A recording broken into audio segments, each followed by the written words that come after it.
Our weekend looks phenomenal. Sunny skies, a high temperature in the mid-70s. Next week, looking very impressive too. I'm Cal Moss with your on-point local weather. WQXL Columbia, W264DF. From the Bart Fireside Studio, the solution for keeping you warm this winter. This is 107 The Point. Please press button now. No, that number's bigger than the one I said.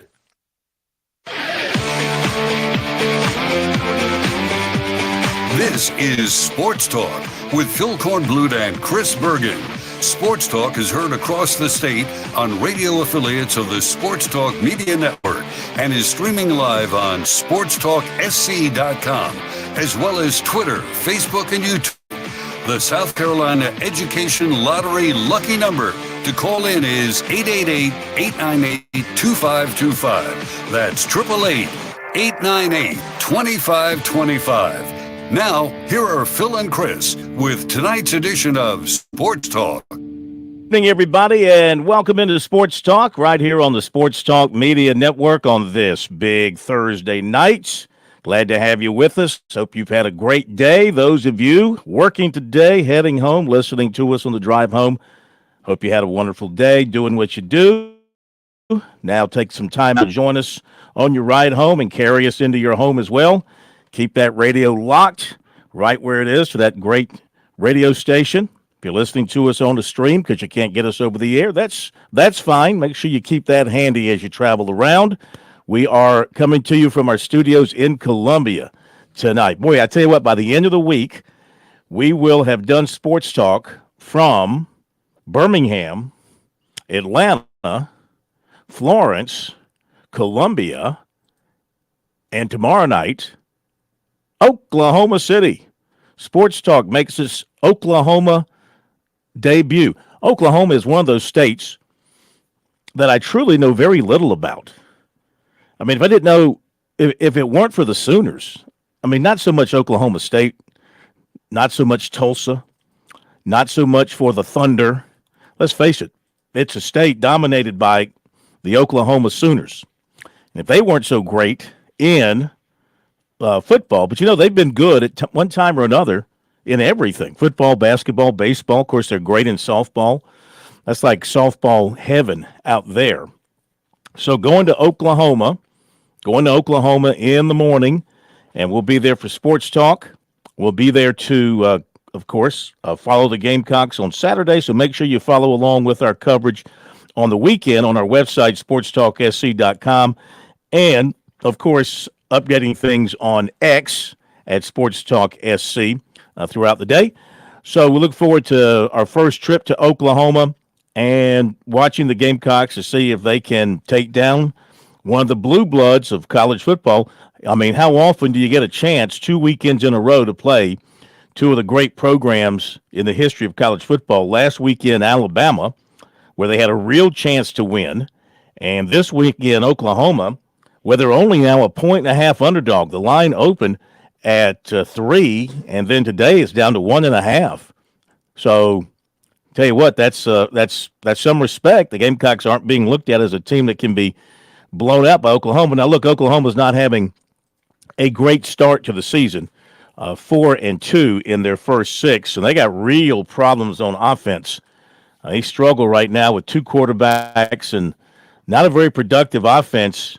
Only averaging 24 points and only averaging about 280 yards a game. So this is a golden opportunity. I mean, a golden opportunity for South Carolina. Can they step up and finish the job? That's the mantra for South Carolina after last weekend and after the LSU game. Can they finish the job? Ole Miss finished them pretty early. But those other games, South Carolina had it right there and couldn't get it done. So that'll be their charge. Now, Clemson, of course, home against Virginia.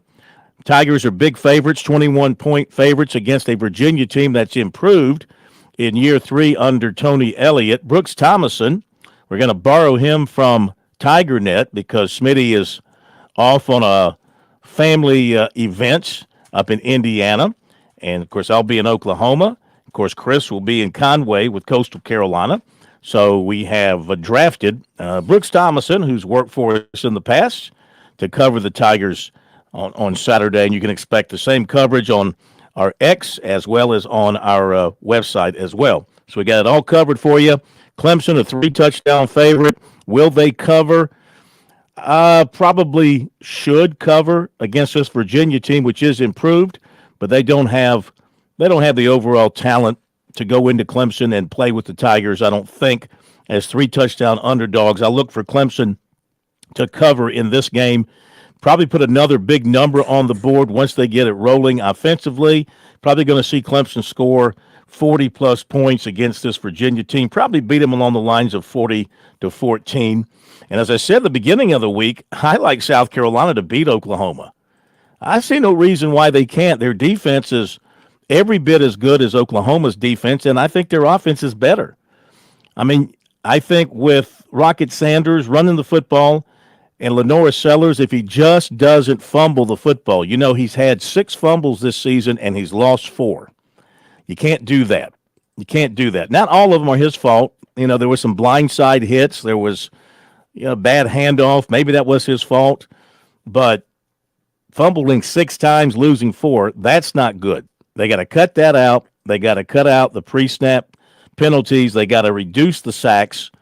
But Oklahoma's offense, their offensive line is just as bad as South Carolina's is in giving up sacks and giving up tackles for loss. They're both among the worst in the country in that category. And Oklahoma's penalized a lot too. They're very similar from that standpoint on offense, but South Carolina does better producing yards and producing points.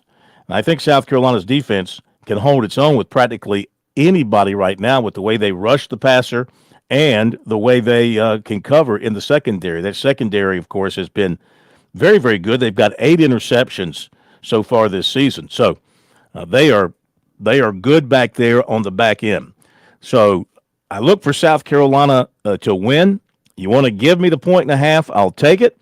But it's going to be it'll be a typical South Carolina game in which they will win by a relatively low-scoring game. I would put it in the neighborhood. I'm going to give it a 28-17. Ooh, Gamecocks winning by 11. I'm going to give it a 28-17 kind of thing for the Gamecocks, and let's roll with that and see what happens. All right, have we got Bergie connected? Okay. So Chris Bergen connecting with us now we've got JP in out of the bullpen because Josh remains on vacation. Well, it's a vacation for us, not for him. He had no vacation. But we had a vacation away from him for a couple of days. He'll be back tomorrow. But I can promise you he's had no vacation while he's been gone the last 2 nights. We got J.P. Barry in the house, the former Spartanburg Viking center, who, if he was only about 5 inches taller and 75 pounds heavier, he might have played for Notre Dame, which would have been his dream job.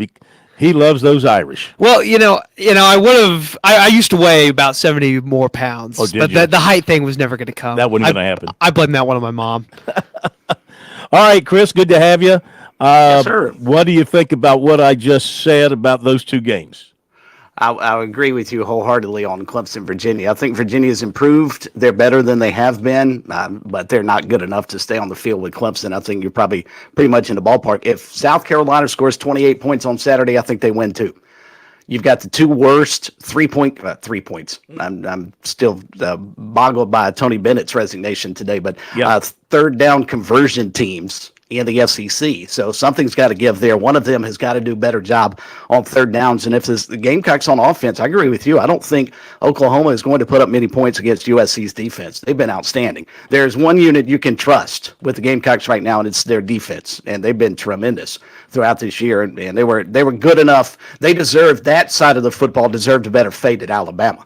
Their offense just didn't help them. If their offense gives them any help on Saturday, I think you're right. I think they come out of there with a win. Yeah. So Clemson, you think covers easily? You think they put a big number on the board against Virginia? That's the interesting part, the cover side of the coin. I think they'll win comfortably, but the question is, if it starts to get out of hand, when does Dabo Swinney pull the reins back because he doesn't want to embarrass his former assistant? How much mercy does he take on Tony Elliott and pull out maybe pull the starters a little bit sooner than he normally would? I think Clemson could probably score as much as they want. I will say this, though. Virginia has a very talented secondary, we touched on this last night. They may give Cade Klubnik and that offense some problems. So, but I still think over time, Phil Maffa in the running game is going to be able to churn out yards, and then Klubnik's going to get it going through the air. But it is a very talented secondary. That's probably the strength of their defense is their back end. So that'll be a fun matchup for Tiger fans to watch. Klubnik and the wide receivers going up against UVA in the secondary. But, yeah, I think the cover might be interesting only because I think Dabo Swinney might call off the Dogs if it gets to that point long before he starts to embarrass Tony Elliott. But then again, he's fighting for eye points as well. Eye points, I mean. It won't matter, though. If they beat Virginia by 70, I don't think people go, well, it's Virginia. They should have. Yeah. I don't think Clemson can't help themselves with style points, I don't think, because no one respects their schedule. Okay. At least nationally. In my opinion, I may be wrong. I mean, if they win 100-10, somebody's got to say, wow, they beat a conference opponent by 90 points. I mean, that's got to turn some heads when you think. But, I mean, look at what they did this past week. They went on the road, won by, 48-14? What was the final week? 42-14. 49-14. Yeah. And didn't move in the polls at all. No. Yeah, you're probably right. I mean, I don't think he wants to embarrass Tony if it comes to that. Of course, then again, Virginia might put up a great fight and make it a tight one. Very possible. We'll see. You touched on what was the big news story of the day in the country, and this came out of nowhere. Tony Bennett retiring as Virginia's basketball coach here 2 weeks before the start of the season. He's only 55 years old, and they were stunned, apparently, in Charlottesville, at least those outside of the organization, and he led Virginia to the national championship, of course, just a few years ago. And he had 364 wins in 15 years at Virginia. He won the ACC 6 times, went to 10 NCAA tournaments, 3 Sweet 16s, 3 trips to the Elite 8. Truly one of the best coaches in ACC history. Yeah. And he passed Terry Holland as Virginia's all-time winningest coach in 23. So I don't know. There has been I haven't seen any information as to what's behind this. He now, with his departure, he leaves behind Florida State's Leonard Hamilton, Clemson's Brad Brownell, and Miami's Jim Larinaga as the only ACC coaches who were remaining in their respective clubs a decade ago. Now, Virginia players have a 30-day window to enter the transfer portal, John, but only a couple of weeks away, make it 3 weeks away from the season opener. Yeah. I don't think you can see anything like that happening, but you never know. You never know what a kid's going to do. And I am assuming, and I haven't seen anything yet, maybe you have, I'm assuming they have promoted somebody off their staff to be the interim head coach. I have not seen that. I read through a couple of these stories. They've got a press conference set for tomorrow, I'm sure, at that time. And that may be playing into it. Tony Bennett may be thinking, hey, I've got a guy on the staff that I want to give him a shot, and this is the best way to do it. Plus, he has been a very vocal opponent to the transfer portal. And basketball coaches have seen this coming long before college football coaches saw it coming, how much it could wreck a program, because he's one of those guys from the old school that wants to build a program. And look at the guys who have retired, Phil, from basketball since 2021. You've got Roy Williams, Mike Krzyzewski, Jim Calhoun, Jay Wright, Cliff Ellis, Jim Boeheim, and now you get Tony Bennett. You can lump all those guys with one connection. They are program builders. And none of them, I don't think, likes the current setup of college basketball. And Tony Bennett's a relatively young guy. He's a year older than I am. I'm not quite ready to retire. Of course, I don't make quite the money he does either. But nonetheless, I mean, it's just, I think we're going to continue to see this with the older established coaches. They don't want to deal with the transfer portal anymore. I don't think it's as much the pay for play with them.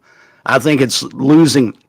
And the funny part is, when Cliff Ellis announced he was stepping down at Coastal, he had to deal with it a whole lot more than the guys I just mentioned that are sort of his peers. I mean, Tony Bennett, when he would get a player, they for the most part, they were going to stay at UVA.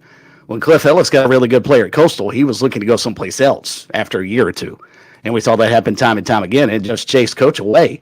And I think that's the same scenario we're getting with all these other coaches. They just do not want to put up with it anymore. It's impossible to build a basketball program. You just coach a team year in, year out. Well, we got some notes here that JP just handed me from a writer in Virginia, I'm guessing, and find it for me again, JP, because I lost it on your phone. And while he does that, well, it's that Trilly Donovan guy. You ever heard of him? Never heard of him. I don't know if Chris has, but he's become a figure in the college basketball world, mostly in the name of recruiting and transfer portal stuff, but in coaching and hires as well. So here you go. Yeah. So he writes that rumors of Bennett's retirement were going around all spring. He had a few NIL meetings after the season that made him decide to stick around. The deputy AD in charge of NIL and basketball left for Memphis earlier this summer, so that likely changed things. Ron Sanchez is likely to get promoted. He informed his family and those close to him of his decision only 2 days ago. All right. So that's that. Meantime, just a little while ago, South Carolina landed another of the state's top young prospects, Jazavian Currents, the defensive back out of South Point in the 2026 class, assuming he stays in the 2026 class. He has announced a commitment to South Carolina. He is a safety, 6'3", 190. He had a big offer list. South Carolina, Clemson, Florida State, Florida, Virginia Tech, NC State, Missouri, Arkansas, West Virginia, North Carolina, Georgia, Texas A&M, Tennessee, Purdue, Oregon. Shall I continue? Alabama, Southern Cal, Notre Dame, made your point. Yeah. Kentucky, Oklahoma, Ohio State. I would classify him as definitely a level 1 prospect based off of his offers. So that is a tremendous pickup. 6'3", 190, Chris, at a safety. I mean, that is what you look for. Boy. He could step right in when he gets there. South Carolina will be eventually losing those two excellent safeties they have, and they're pretty obviously. Eman Wari is a very large safety. Smith is not quite as large. Currents kind of fits into that mold. Probably add about 20 pounds, come in about 6'3", 210. That's what you want in a safety, somebody that's big and can go hit. So, yeah, you're right. Listening to the offers that he had, that's a huge get for the Gamecocks. And you have to wonder now, Phil, since we've started to see a couple of players already decide to reclassify, if that's the if that's the going rate now. If you're in the 2026 class, do you elevate and try and find a way to graduate early so you're in the 2025 class and you can graduate in January and be ready to go when spring ball rolls around? Yeah, I mean, this is a question that you have to ask of the kids now when you talk to them. Are you considering reclassifying early to move up? Most of them won't because they want to enjoy their senior year. Maybe they play baseball, maybe they run track, and they want to enjoy that. Maybe they just want to finish out their high school career where they grew up and enjoy listen, you only get a chance once to be a senior in high school, and that's a very special year. But then again, to others, they want to go ahead and get that college career underway. Obviously, the opportunity to go ahead and make some money and dive into that NIL gold is appealing to a lot of people, and you can't blame them when you got a chance to make that kind of money. So that's a big pickup for South Carolina in the 2026 recruiting class, and the Gamecocks will I am looking for, give me just a moment here, and I'll be able to update what they've got in the 2026 recruiting class thus far. But they are putting together a very good-looking recruiting class at this point. Of course, they added the receiver out of Ridgeview, Gidron, who was in the 26 class. Now, he's one who moved up to the 25 class, so that helped the Gamecocks for the class coming in. If Currents holds in the 26 class, and that's just going to boost the overall value of that 26 class for the Gamecocks. Yeah, one other news note on the Gamecocks while you search for that other information. Shane Beamer evidently on his call-in show a bit earlier, according to David Kleininger from the Post and Courier, reporting that Jared Brown, Jalewis Solomon, Kelvin Hunter, and DeAndre Jules are out for Saturday. Everybody else should be a go. And they're hoping to have Jared Brown back for the Texas A&M game. Okay. Well, yeah, those are the ones who've been out. So nobody knew. Right. Jules was out last week as well, I believe. So nobody, I guess the good news is nobody new added to the list of those out. Bad news is, I mean, they could use Jules. He's a important player for them on the defensive line, helping them have some depth. They certainly miss Brown, right? They certainly miss his deep threat ability. Yeah, and stretch the field against Oklahoma's defense. You're going to need to get some chunk plays because, as you pointed out earlier in the open, Oklahoma may not be all that good on offense. They're pretty salty, though, on defense. So Texas was able to exploit them last week, and Jared Brown would certainly help, but they'll have to figure out other ways, and maybe this is another opportunity for Nick Harbor to show his skills and playmaking ability. Going back to the commitment from Currents, that's now the 5th for the Gamecocks in the 26 class. The second from South Point, his teammate, offensive tackle Anthony Baxter, committed earlier. Of course, they have Malik Clark from Rock Hill High School already committed in the 2025 class. And there's a very good possibility that at some point in time, they're going to get a commitment from the defensive back from Northwestern High School, Watkins, who's a very good defensive back as well. And, I mean, South Carolina recruiting in the Rock Hill area. I'm talking about Tamarion Watkins, who's also in the 26 class, 6'4", 201. So, I mean, they're probably thinking they got Currents, 6'3", 190, pick up Tamarion Watkins at some point. They're your two big safeties, 6'4", 201 and 6'3", 190. And they're in the 26 class. But what I'm pointing to here is South Carolina's long-running success in recruiting the city of Rock Hill. I mean, it goes back to the Rick Sanford days, maybe even further than that. I can't really think of anybody prior to Rick, but since he came out of Northwestern, South Carolina's just had a bevy of good players come out of the city of Rock Hill. Yeah, Spurrier just lived up there, didn't he? I mean, some of the guys he was able to pull from that area. So yeah, they've done a really nice job, and that's one thing you have to be able to do to build your program where Gamecock fans want it to be. You've got to win recruiting battles from outside your states, in your state, and certainly within your state. And they've done a really nice job of getting the top flight players to stay home at South Carolina. That's what you need, and then you can get to a point where you're like Clemson, and you can start maybe recruiting nationally after that point. Well, listen, if you're a Gamecock fan and you want to criticize Shane Beamer for where they are right now at 3-3 going into this game at Oklahoma on Saturday, that's fine. I mean, the end result is the end result, and that is what it is on the field. But I tell you, he's doing a heck of a job recruiting, whether it's because of his charm and personality or that of the staff or maybe the influence of NIL money that they're using, whatever the case may be, without having a lot to sell from an on-the-field standpoint. I mean, none of us realize how difficult a job it is to recruit for South Carolina from the standpoint of wins and losses and being able to show prospects, yes, you can win a national championship here. Yes, you can make the playoffs here. Well, they would say, well, show me. Yeah, when it's never happened, yeah. And you're recruiting against Clemson, and you're recruiting against the best of the SEC. You're recruiting head-to-head against Georgia. And what can these schools show kids? Yeah, you can go to South Carolina. You can make money. You can have some fun. You can have a good career. You're never going to make the playoffs. But you come here, you're pretty much going to make the playoffs your entire career, and you might win a couple of national championships if that's what you want to do. That is what they're up against on a daily basis in recruiting. So what do you believe, because he's had success, as you pointed out, I think he's recruited probably better than what their success on the field historically has been able to allow him to do. So what do you believe his selling point is?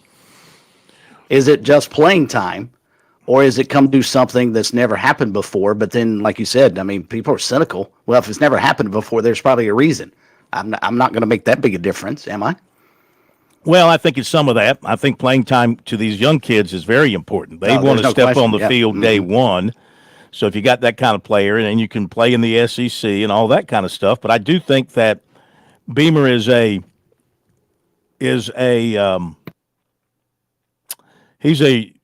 a truthful recruiter. I think he's honest with the players and their families. I think what they see in him in recruiting is what he really is.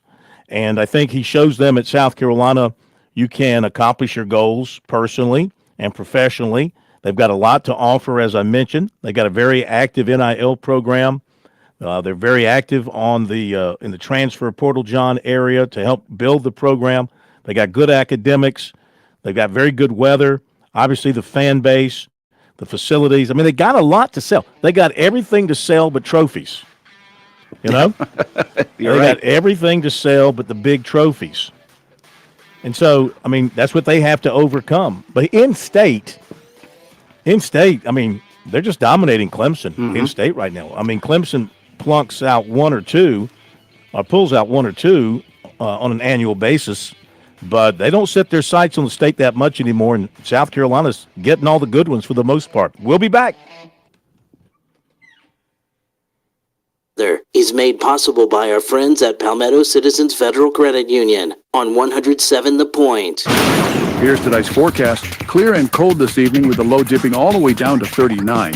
Tomorrow, another gorgeous fall day for South Carolina. Sunshine all day. The high reaches 72. Our weekend looks phenomenal. Sunny skies, a high temperature in the mid-70s. Next week, looking very impressive too. I'm Cal Moss with your on-point local weather. The hunting season is here. Whether you hunt in the woods or near the water, Palmetto State Armory has you covered with everything you need for the season.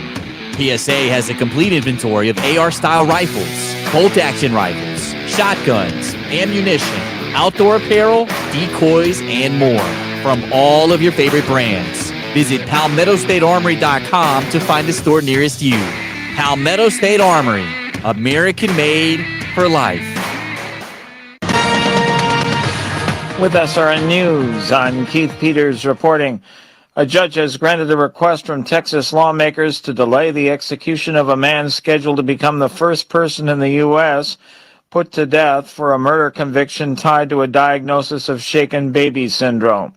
The judge's order was issued Thursday just ahead of the scheduled lethal execution. It was expected to be quickly appealed by the Texas Attorney General's office. The Israeli military says it has killed Hamas's top leader Yahya Sinwar during a battle in Gaza. Troops appear to have run across him in a battle on Wednesday, only to discover afterward that a body in the rubble was the man Israel has hunted for more than a year. On Wall Street, the Dow up by 161 points. The Nasdaq rose 6. More details at srnnews.com. If you are 65 or older, Ken and his team over at Broker Solar really hoped you came through the recent storm okay. His heart goes out to the folks who are still struggling with things. But I was talking to him, how many people had no power and for how long? We lost everything in our fridge and freezer, and it makes you wonder what issues you can avoid by getting solar power. See, if we had solar batteries, we would have kept that refrigerator, that freezer running, not lost several $100s in food. The power companies have worked hard to get the power back on, and it's appreciated by all of us. But instead of relying on them during a storm or trying to find gasoline for a generator when there's no gas around, call Broker Solar and let them help. Ken is local. There's no gimmicks. See, I've known Ken and his family for more than 20 years. These are great people. I trust them. You can too. Isn't it worth a call to at least ask some questions? Online, it's brokersolar.com or give Ken a call, 807-7417. That's 803-807-7417. Take some power back instead of being powerless. Call Broker Solar. The fall in Casey, West Columbia is so wonderful, and now it's time for Rhythm on the River, proudly presented by the Greater Casey, West Columbia Chamber. This week, one party's not enough at Riverwalk Amphitheater, so this Thursday, it is time to jam. With Cash Money Experience, what a party! Then on Friday, check out Curve, formerly known as Nahi Groove. There'll be great food trucks, great music, and the best atmosphere. It's Rhythm on the River. For more information on this and all events, check out www.visitcwcsc.com. Questions about Medicare? I'm Joel Lurie, and at Lurie Life and Health, we can help you find the plan that meets your needs and budget. The Medicare annual enrollment period is from October 15th to December 7th. Why use an out-of-state call center when you can work with a local agency? Lurie Life and Health. We're local, independent, and can help you over the phone or in our office, and our service at no cost to you. Call Lurie Life and Health in Columbia, 803-256-2067. Hey gardeners, expert or beginner, come out and get your seeds and plants from Growing Your Garden with Sal this season. They're an SE certified farm offering local vegetable seedlings as well as plants and seeds. We teach you how to grow your garden even if you don't have a green thumb. Online at salslocalseed.com or visit 113 Hilltop Drive in Columbia. That's salslocalseed.com. Support your local farmers. As we celebrate 10 fantastic years at Sweet Comfort Services, we're cooling you off with unbeatable deals on all SEER 2 and high-efficiency AC equipment. Hey, Point family, mention this ad and get a thorough spring maintenance check from our expert non-commissioned techs for just $95 for your first system and a chill $45 each additional system. Look us up at sweethvac.com or call us at 331-8143. Celebrating a decade of keeping you cool and comfy. That's the Sweet Comfort promise.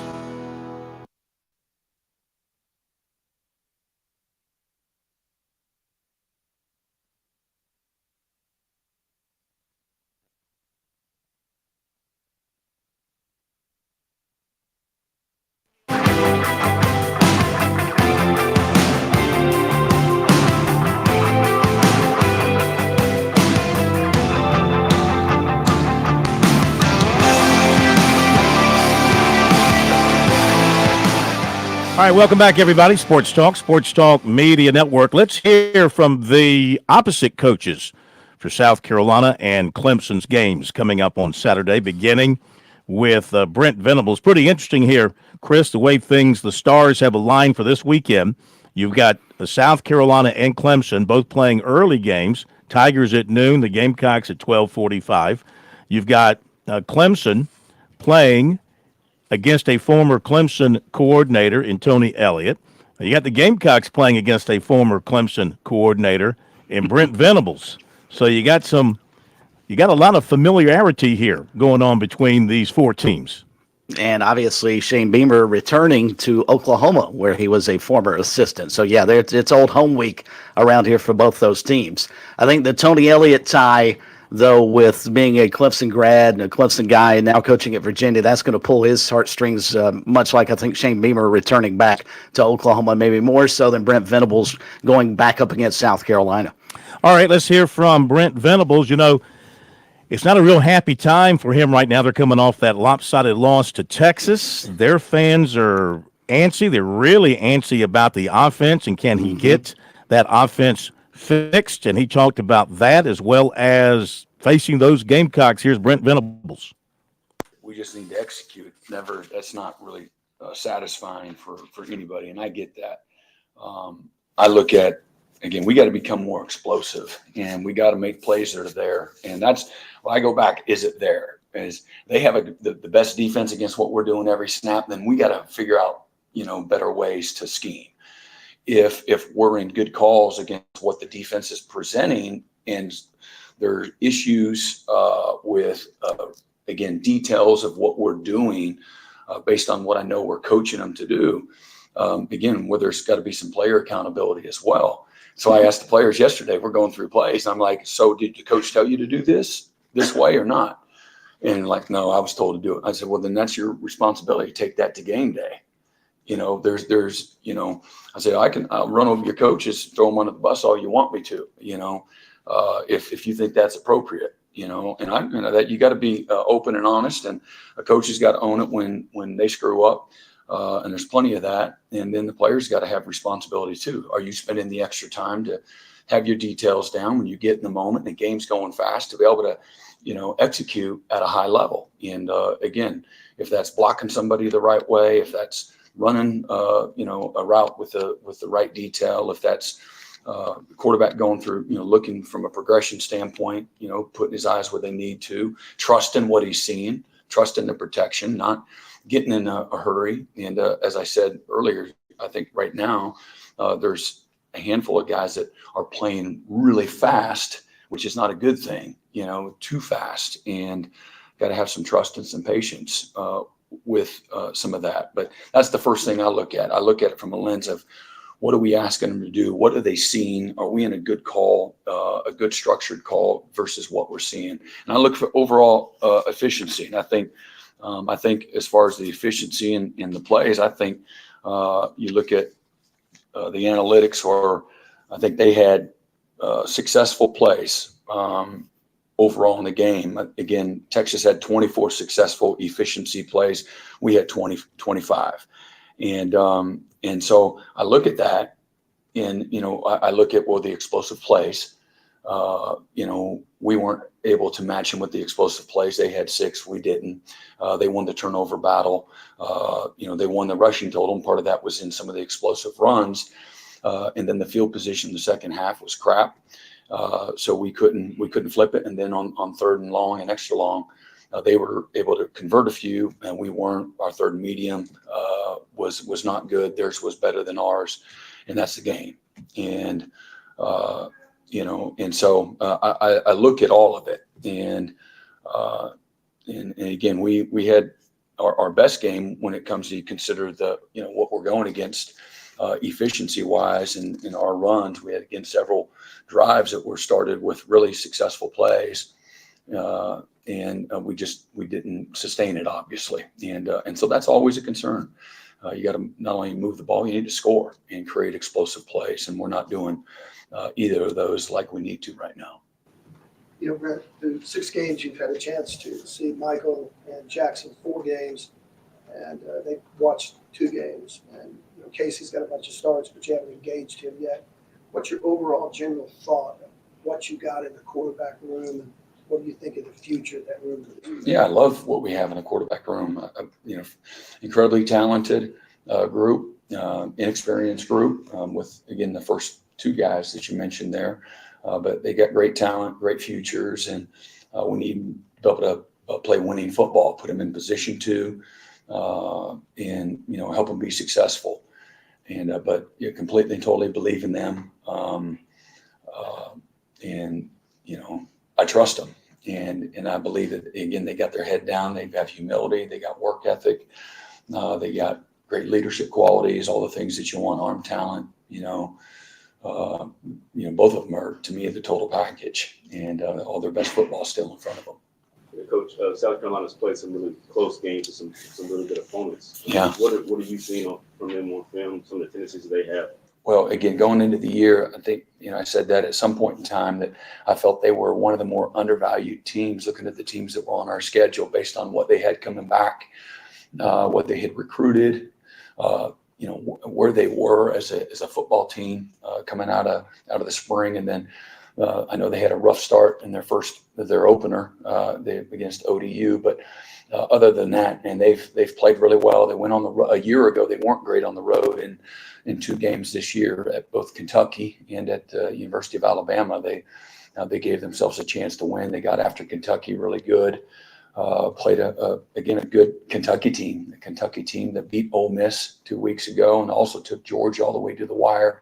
Should have won that game, 1-point game against the University of Georgia. And I know Kentucky feels going into this year they have a really good team. So Shane's done a really good job. Their staff, they've done a really good job. They've recruited at a very high level, having gone against them in South Carolina, other coaches, and Shane. As well, that's a place that's always been able to recruit well. The Carolinas is a fantastic part of the country where the kids don't usually go a long way away from home.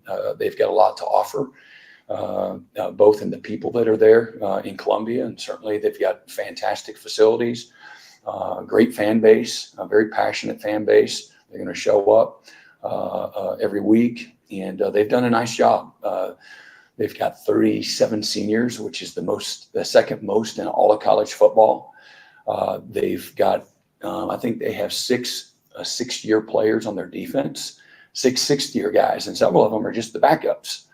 And but they've got great experience. That's the best defense that I've seen them have since I've followed them closely. So for well over a decade. They're really good. They're fast, they're long, they're explosive, they're disruptive, and they're deep. And so they're playing at a really high level defensively. Again, they outgained Alabama in Tuscaloosa, lost in overtime 27-25, outgained them by 61 yards. A team that just a couple of weeks ago was the #1 team in the nation, right? Weren't they? And they had 4 sacks, 9 tackles for loss against a bunch of highly regarded offensive linemen, backs and tight ends. So I know people were quick to blame, and justifiably so.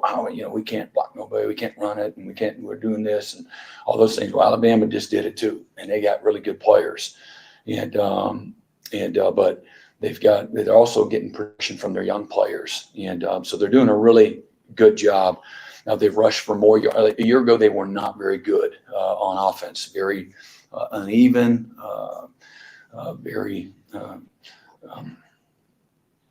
they weren't cohesive at all a year ago, and they've improved as the year has gone on. That's what I've watched, and I always take an opportunity to watch the people, that we're going to play at different times. Just take a quick sneak peek.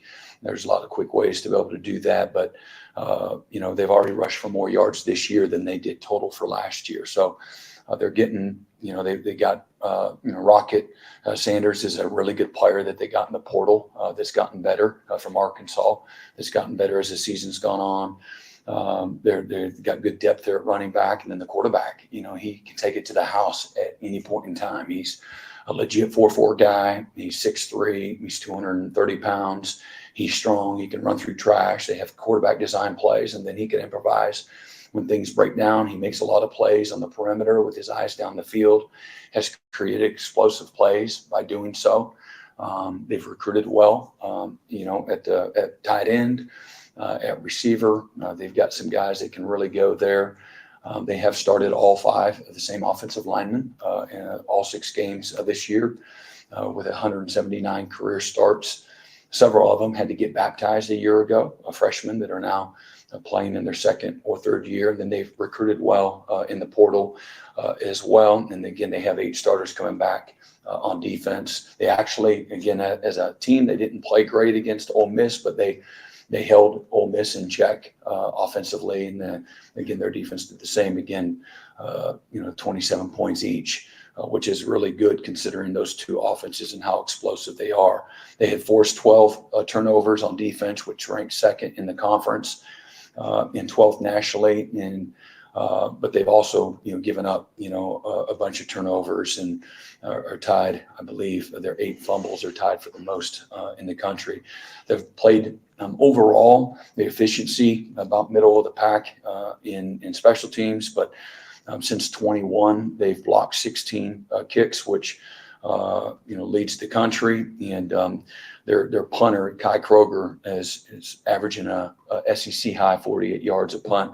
He's also thrown it over the last several years, has completed 7 out of 8 fakes. And so it's really, really talented.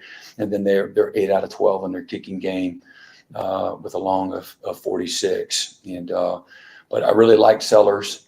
He's a tough guy. The players really follow him. He's playing at a better level this week than he was, at the beginning of the year. And just again, as I said, watched him get better and better as the season has gone along. So there are no gimmies in this conference, and certainly on the schedule. We're going to have to play well. We're going to have to play better in all the areas that we've already talked about. This is a team that, they're very similar to us in a lot of spaces if you looked at it on paper. And this is a really talented group as they'll be coming in here this weekend.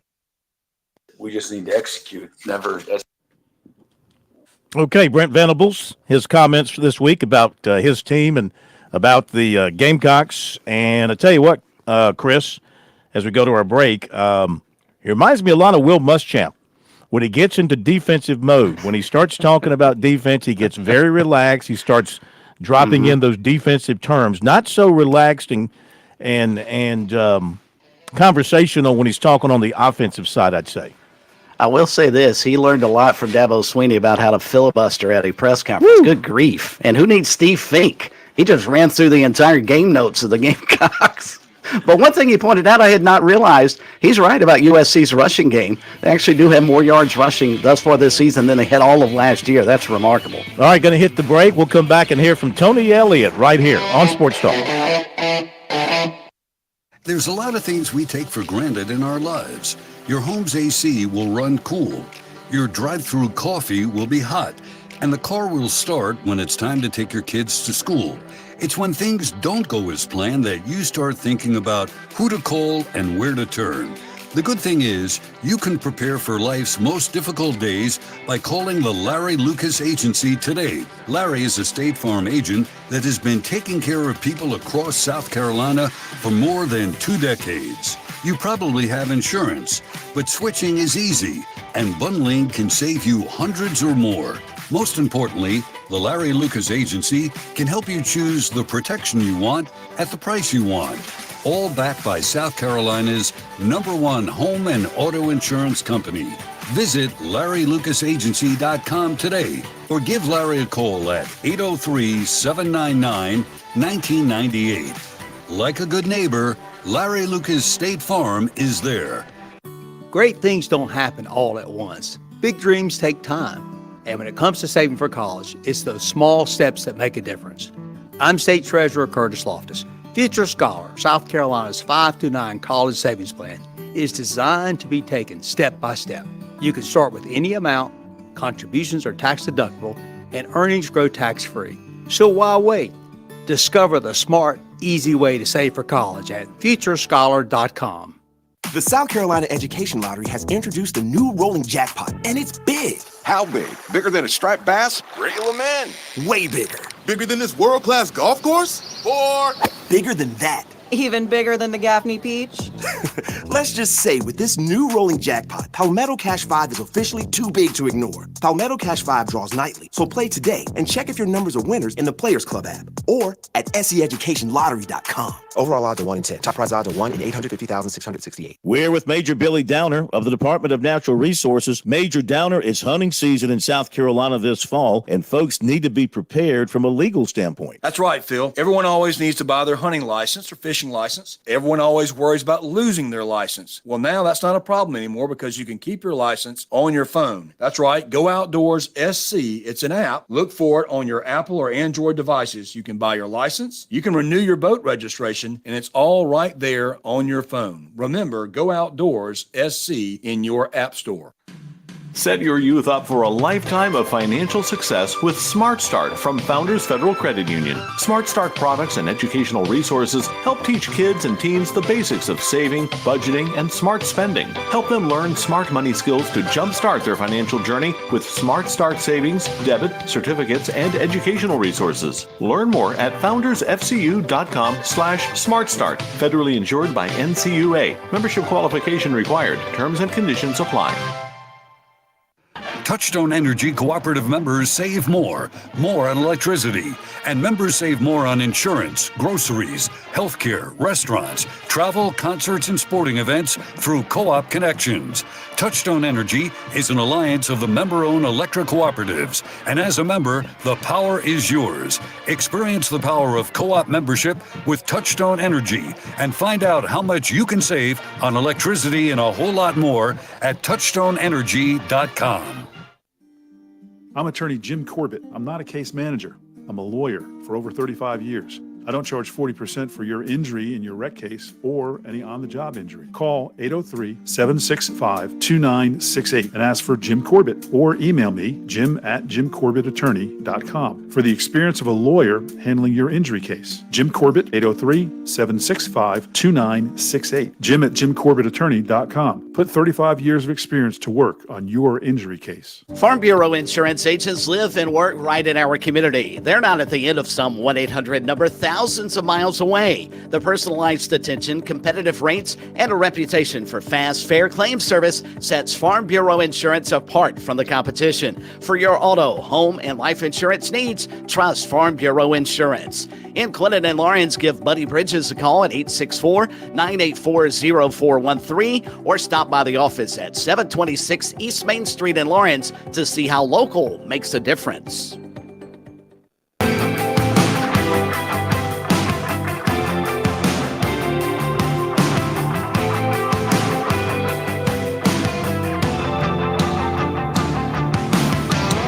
All right, we're back on Sports Talk. Let's turn our attention to Tony Elliott and the Virginia Cavaliers preparing to head to Clemson on Saturday. I wonder if Tony will attempt to run down the hill. Of course, as an assistant coach, a coordinator, never got a chance to do that because he was up in the box, so he didn't run down the hill with the team when he was an assistant. Then again, he did run down the hill when he was a player for the Tigers, so he has experienced that. But he'll be in the opponent's locker room. He'll be on the opposite sideline for this one, and of course up at Virginia.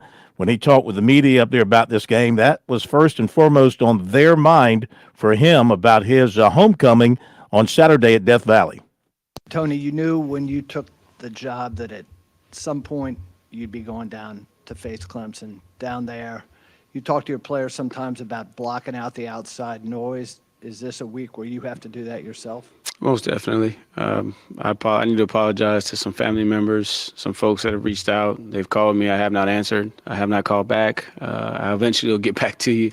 But yeah, it's been some requests and people wanting to talk. But man, I have a responsibility to this football team, this football program, to be laser focused. And that's one of the things that I learned from where I came from, is just how to block out the noise. So yeah, this is one of those weeks where some people are mad at me right now, but I promise you, I love you. I just need to focus.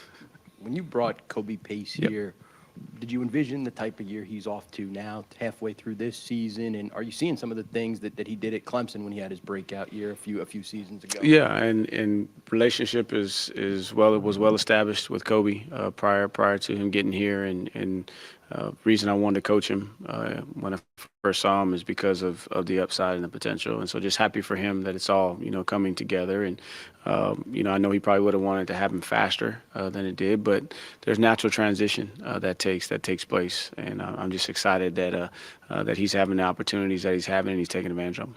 Coaches hate playing their friends, and I can't imagine you having anybody closer to you in this sport than Dabo. How awkward is that part of it going to be, and just describe your relationship? Yeah, how close you guys are. I think before the game, and again, to be honest with you, I really haven't had a ton of emotion, going into it. Like it's really, there's so much that goes into preparing for a game. That's really all I've been focused on.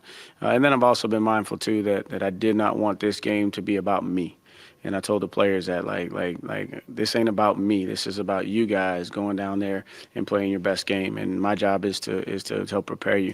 I'm pretty sure pregame, there'll be some smiles and some laughs, and all of that'll be good. But once they blow the whistle and kick the ball off, like it's like any other game. To be honest with you, you really don't pay attention much to what's on the other sideline, right?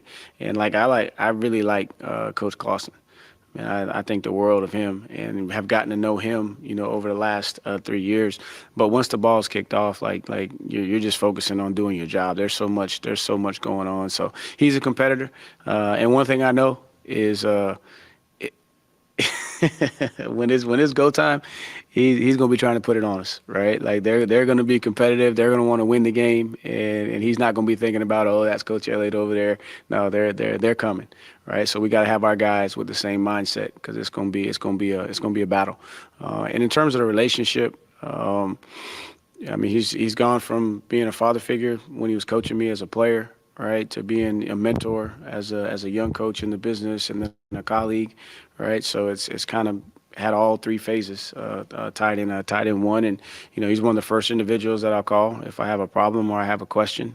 And I don't think he gets enough credit for that. I think that people focus on the wrong things sometimes when they deal with Coach Sweeney, because he tells the truth the way he sees it, right? And not many people nowadays, will tell the truth the way they see it, right? And so I value that.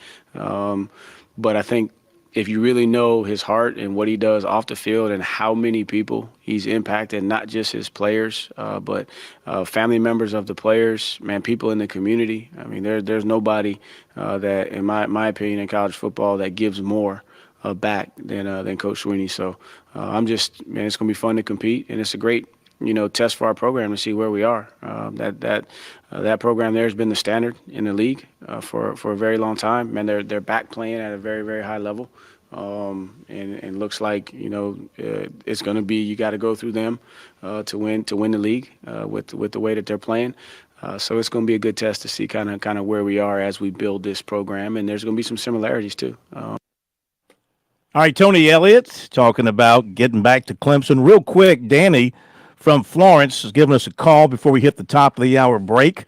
And so let's get to him and our last 45 seconds. Danny, welcome into Sports Talk. How are you? Okay, Phil, I want you to clarify something for me. I've been listening a lot more closely recently, and it seems like not even this year, but past years and this year too, that y'all give a lot of reports that Carolina seems to be hitting their goals all the time and with high success in recruiting. Why does it not, if that's the case, why is it not translating more often into more than 7-5, 5-7, and 6-6?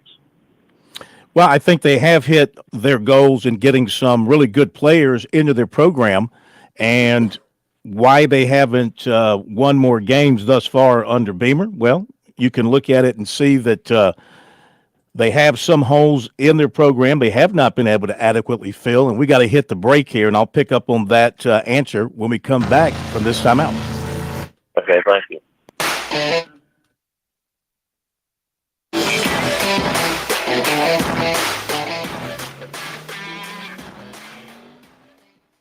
UXL Columbia W264DF. From the Bart Fireside Studio, the solution for keeping you warm this winter. This is 107 The Point. News this hour from townhall.com. I'm Keith Peters reporting. The United States acting to that Israel has killed the Hamas architect of the October 7th, 2023 massacre of Israeli citizens. White House National Security Advisor Jake Sullivan says Yahya Sinwar was an obstacle to Mideast peace. Sinwar was more interested in causing mayhem and chaos and death than in actually trying to achieve a ceasefire and hostage deal. And we repeatedly saw moments where it was him in particular who stood in the way of making progress towards the ceasefire and hostage deal. Now, there were other obstacles too along the way, but he was certainly a critical one. And yes, I think his removal from the battlefield does present an opportunity to find a way forward that gets the hostages home. There are still some 100 hostages held by Hamas in Gaza. House Democrats launched a $3 million ad campaign focused on Project 2025. Correspondent Bernie Bennett has more. The House Democratic campaign arm on Wednesday launched a multi-million-dollar ad blitz focused on Project 2025, a conservative blueprint for the next Republican presidency that Democrats have been trying to tie to former President Trump and GOP lawmakers. The digital Get Out the Vote ad from the Democratic Congressional Campaign Committee, or DCCC, will focus on different aspects of the agenda that Democrats have been condemning, like scaling back abortion access, eliminating the Department of Education, privatizing Social Security, and cutting overtime pay, according to a DCCC press release. Democrats and Republicans are in a fever-pitched battle for the House majority, which could go in the direction of either party. Presently, the GOP majority with a handful of seats. Bernie Bennett in Washington. On Wall Street, a mixed day as the Dow Jones Industrial Average up by 161 points. The Nasdaq rose 6. The S&P 500 declined 1. Oil up to $70.75 a barrel. More at townhall.com. The following is not an actor, but a real-life story from Trinity Debt Management. My debt problem started probably about 2016. I needed my life to change financially. I called Trinity and I ended up joining based on high credit card bills and high interest rate. And my counselor at Trinity has been great, and Trinity has been helping me to get on the right path of paying off these credit card bills, bringing down the interest rate. They have consolidated my bills into one low monthly payment. And now I am finally getting out of credit card debt. So I just want to say thank you, Trinity, for showing me a better and greater path. If you're in debt and you need help, call Trinity at 1-800-990-6976. My name is Sharon, and soon I will be debt-free for keeps. 1-800-990-6976. The Consumer Product Safety Commission says there is a big issue with Colson-branded fire pits. We hear more on this developing story from correspondent Shelley Miller reporting. Nearly 90,000 tabletop fire pits are being recalled after flame shooting out of them resulted in a handful of serious burn injuries. The Consumer Product Safety Commission says the Coulson branded fire pits, which are designed to hold fires by burning liquid alcohol, pose a flame jetting hazard. That could happen when a user is refilling the container and fire flashes back and propels the burning alcohol. So far, there have been 19 burn injuries.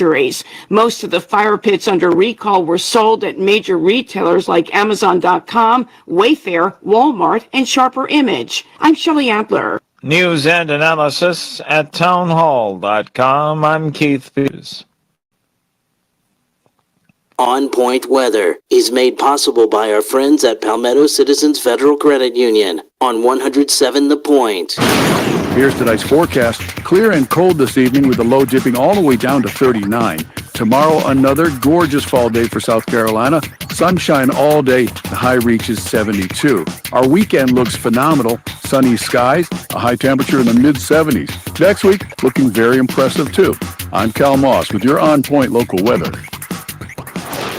WQXL Columbia, W264DF. From the Bart Fireside Studio, the solution for keeping you warm this winter. This is 107 The Point. Ooh, I like when you press one.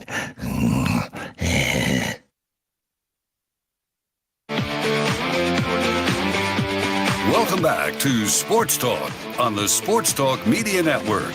You can reach the guys with the South Carolina Education Lottery lucky number, 888-898-2525. That's 888-898-2525. Now back to Phil and Chris with the second hour of Sports Talk on the Sports Talk Media Network. All right, welcome back in, everybody. Sports Talk Media Network. Those of you just joining us, welcome in. Had a terrific first hour with a lot of conversation about the South Carolina-Oklahoma football game. We heard from Brent Venables, and the Clemson-Virginia game. We heard from Tony Elliott getting the other side of the story from those opposing coaches. Also, the news on South Carolina getting a big-time commitment from Jazavion Currents, safety out of South Point in Rock Hill, and, of course, the Tony Bennett retirement announcement. Before we get to Mike Morgan coming up, just to answer the question of the caller before the top of the hour. He was asking the question. He suggested that we've talked about South Carolina having all these great recruiting classes under Shane Beamer, and that's not exactly accurate. They've had some good recruiting classes, and they've had some individually good players in their classes. And Currents will be one in the 26 class, and you can see good players here and there. They do have some weak areas to speak of. They've had some weak areas in their recruiting, and it shows up on their team. But even with outstanding recruiting, I mean, if it was all about recruiting and just getting the greatest players, then Duke would win the basketball national championship every season because they get the best players in the country. Why doesn't Duke win the national championship every season? Or North Carolina in basketball? Or why doesn't Ohio State win the football national championship every season, et cetera, et cetera? Getting the great players and having high-ranking classes, that's only part of the formula. That's not an automatic acceptance to national championship land. You still have to coach them well. You got to stay healthy. Things have to fall your way, et cetera, et cetera. But it does help to have really good players. And I think South Carolina has recruited some really good players under Shane Beamer.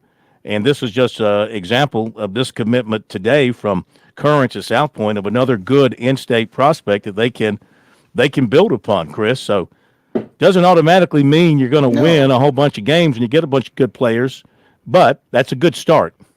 It absolutely helps, and they may get further help because while the show's been going on, Georgia has lost a top-flight quarterback commitment for the 2026 class, Jerry Curtis. Zero about him, but evidently he's a high-level recruit, and opening up his re-recruitment, if you will, on three says that both South Carolina and Clemson could be in the mix for this kid. Yeah, I doubt Clemson is because they've already got two 2026 commitments at quarterback. They already got their stash there. They could use one for 25 if he wanted to change to the 25 class. Now, South Carolina, yes, they were on him previously, so you could perhaps see that happen. Okay, thank you very much for the phone call. Wanted to get that answer out there. Now, it is time for Mike Morgan. Sponsored by Love Chevrolet. Incredible summer savings all summer long on the entire lineup of award-winning Chevys. I-26 at Harbison and at lovechevy.com. Together, let's drive.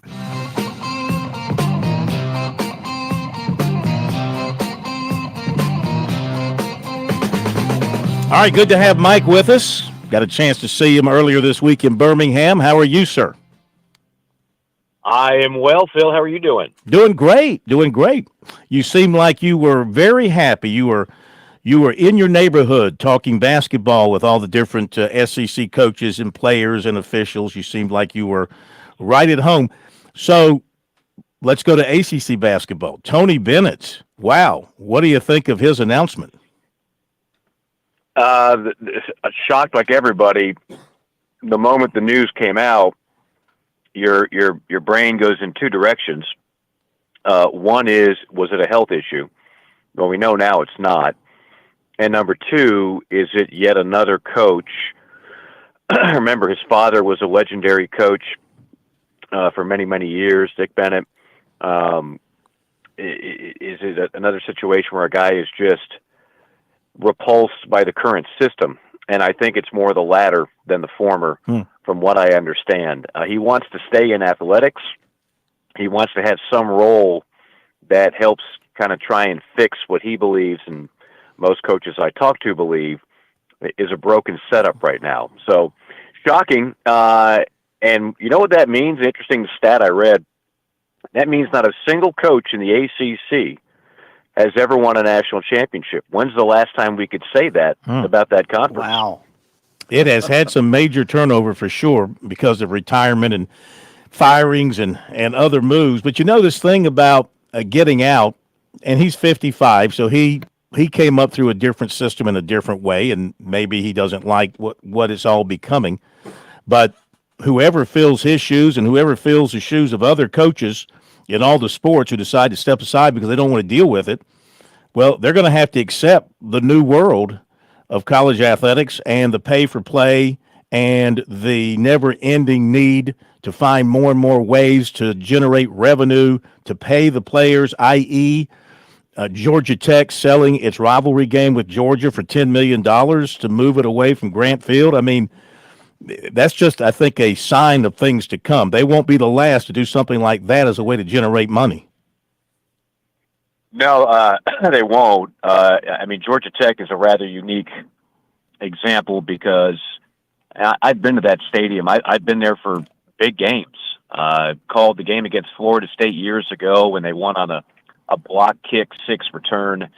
It's beautiful, nestled right there in Midtown Atlanta, but they just don't draw well. And when you don't draw well, you don't bring in a lot of money through the turnstile. So a $10 million guarantee to play in your home city in the Dome, economically speaking, it's hard to argue with that. It just kind of makes sense. It'll be a Georgia home game, but very often when they play Georgia, it's a Georgia home game anyway, because Georgia fans gobble up the tickets. But yeah, look, we've talked about it ad nauseum. I think at this point, it's like you said, to use a line from Brad Pitt and Moneyball, adapt or die. And it's a philosophy that the younger coaches are more in tune with. I think the old school coaches are kind of fighting it. But if you're an old school coach and you have incredible resources to pay the kids, well, then you don't mind it so much. But that's not the case at UVA. UVA is not an NIL hot pit of money. So surprised, but then when I heard the reason, not shocked. Yeah. These schools that are truly great academic schools as well as big-time athletic departments, Virginia, North Carolina, a lot of the Big Ten schools, Michigan, Ohio State. I mean, let's be real. These are very good academic schools, have been for all these years. And I mean, I wonder how they marry that within their system, as far as it's no longer about academics. It's no longer about really educating the players. Academic really takes a back seat in recruiting now, because the NIL opportunity will move way up the list of what a player is going to check off the box when he's making a decision about a school. I'm not saying that's going to be the only thing, but I got to believe that this pushes, in a lot of situations, it pushes the academic side of things down the list some. Would you agree with that? I think that's been pushed down a while ago, Phil. Like, I mean, you're around these programs.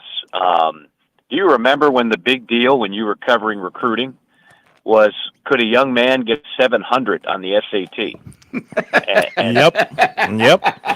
And I mean, seriously, that was a huge deal. Yeah. We don't even require that anymore. No.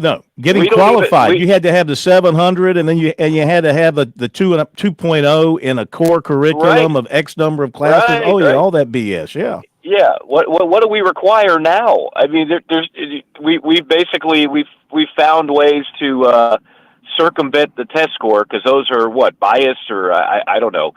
And so now, I mean, you have to really try to not qualify academically for almost all these schools if you can play football and basketball. It's just a different deal. Mike, that's funny, because and Phil said, calling academics BS 5 years or 10 years ago would have been heresy. But yeah, it's sad. But you're right, Phil. I mean, we don't look at the SATs anymore, for sure. Mike Morgan on the move with us here tonight on Sports Talk. Mike, want to get a big picture about college football this weekend. Another fantastic weekend of games, and we've obviously focused a good bit on South Carolina, OU, and Clemson, UVA. But inside the SEC alone, you've got Alabama at Tennessee this weekend. You've got Georgia going to Texas. Is this elimination games for both Georgia and perhaps the loser of the Alabama-Tennessee game?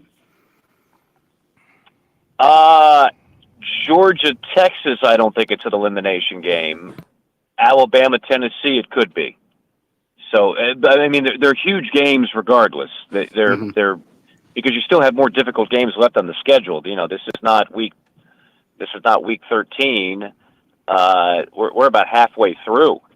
So if you get tagged with a second loss, you have no margin for error, and you still might find yourself on the outside looking in. Now, in the case of Alabama, you've always got that win against Georgia to lean on, but if Georgia gets thumped by Texas, then that all of a sudden gets diminished, and around and around we go. But no, they're two massive games. I can't wait to see what transpires in Austin. I really want to see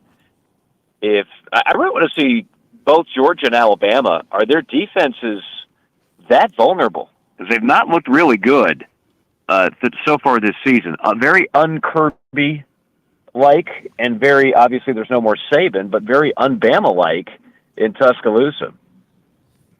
Wanted to shift gears for a moment, get your take on the Major League Baseball playoffs, because I think the postseason has been outstanding. It's unfortunate sometimes it gets overshadowed by football.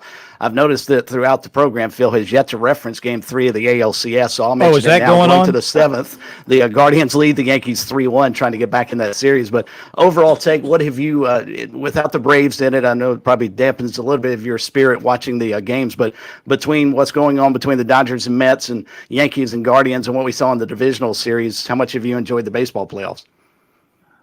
Oh, I've enjoyed it quite a bit. I mean, I think, like you said, it's been an entertaining postseason. Had the Dodgers lost before getting to this round, it would have been yet another kind of screaming indictment that clearly we're not doing enough to reward the teams that are the best throughout the regular season if they're routinely getting bounced in the opening round, or I guess technically that'd be round 2. But the Dodgers they made it this far. They're, I think, the most talented team on paper now that their pitching has particularly come around. Their lineup is insanely good, led by Ohtani, of course. But there's a lot of good stories there. That the Mets, I still can't believe that the Mets have been able to pull this off, but they have. Kudos to that organization, and we'll see if they can nod that up at 2 apiece. And all we can do now is hope that the evil empire that is the Yankees somehow gets bounced as well. Yeah. Be careful what you wish for. Before we let you go, what did you take away from your time around SEC Basketball Media Day earlier this week, besides a delicious lunch? Was it delicious? I can't remember. Yeah, it was delicious.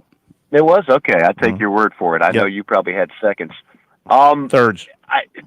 The first thing that stands out, I mean, if we were to do this first off from the national standpoint, my stat of the day right now, there are 8 SEC football teams in the top 25. We come to expect that. There are 9 SEC basketball teams in the top 25. A tribute to just how far this league has come. It's never been better. It's never been. I mean, I feel like I say this every year, but it only is enhanced every year. And now the addition of Texas and Oklahoma, it just furthers the point there. Having Cal go up there in an Arkansas sweater vest or whatever that was, it definitely took a while to get used to that. And then from a Carolina standpoint, they were picked around where I thought they would be.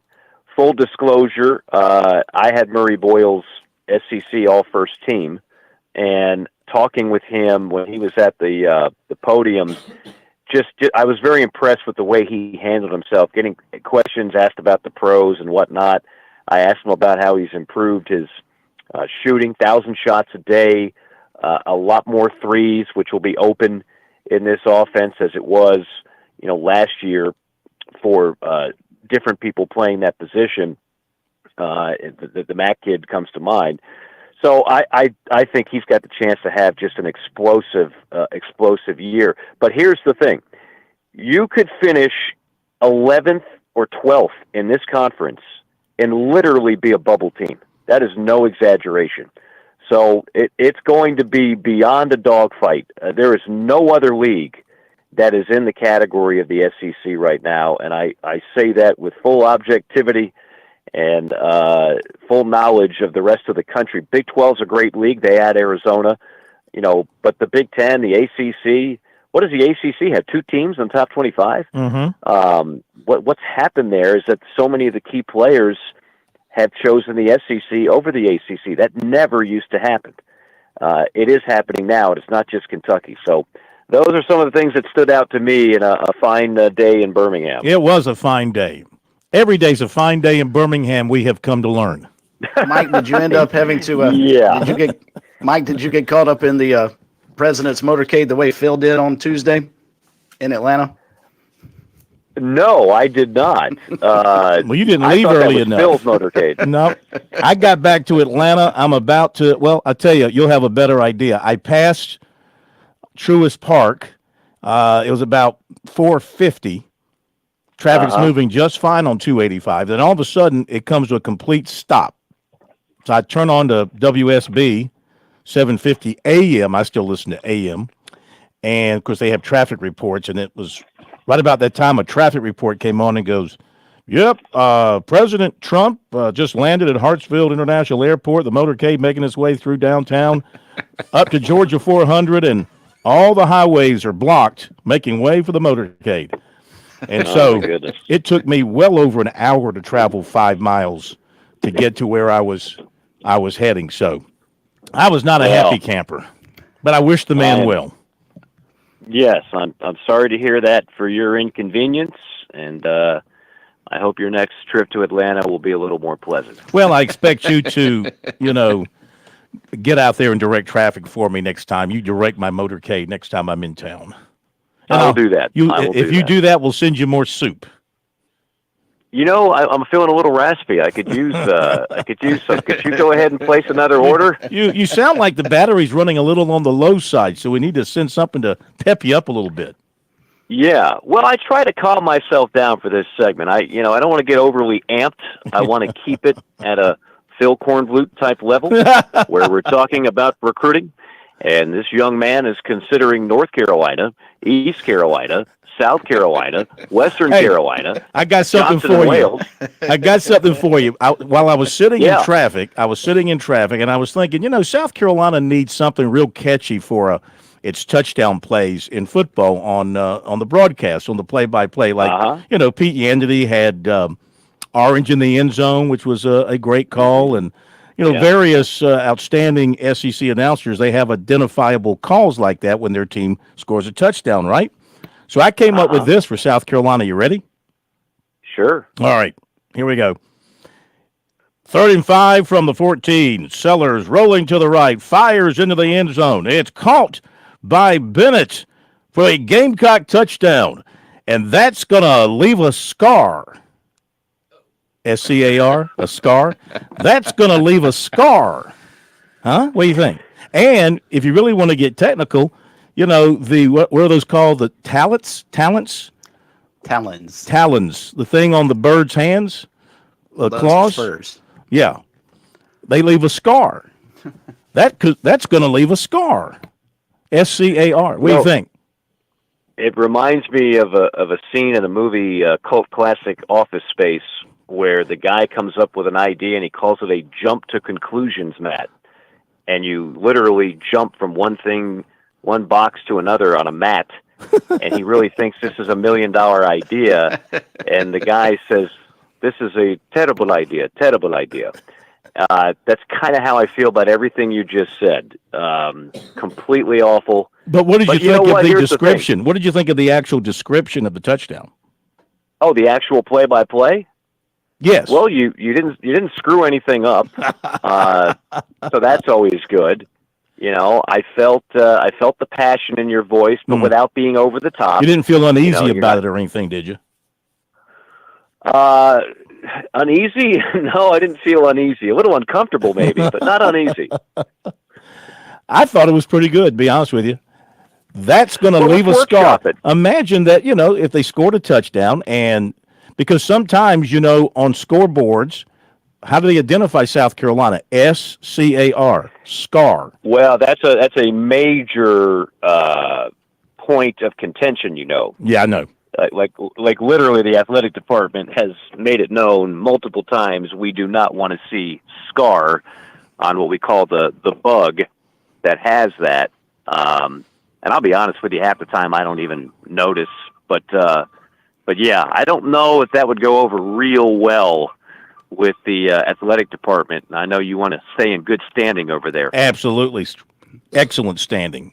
I want to be welcomed with open arms every time I walk over there. So Yes, absolutely. All right, Mike. Have a good one. Thanks, Mike. Okay, guys. Take care. All right, You Mike got Morgan. Morgan on the move with us here on Sports Talk. I just had to get that out while Mike was on.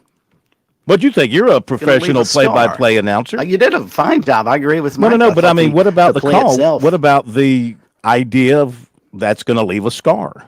That's going to leave a scar. The problem is you have to explain it, I and mean- that loses a little bit in the translation when you have to explain it. If a Gamecock fan can't get that, then they're just not clued in.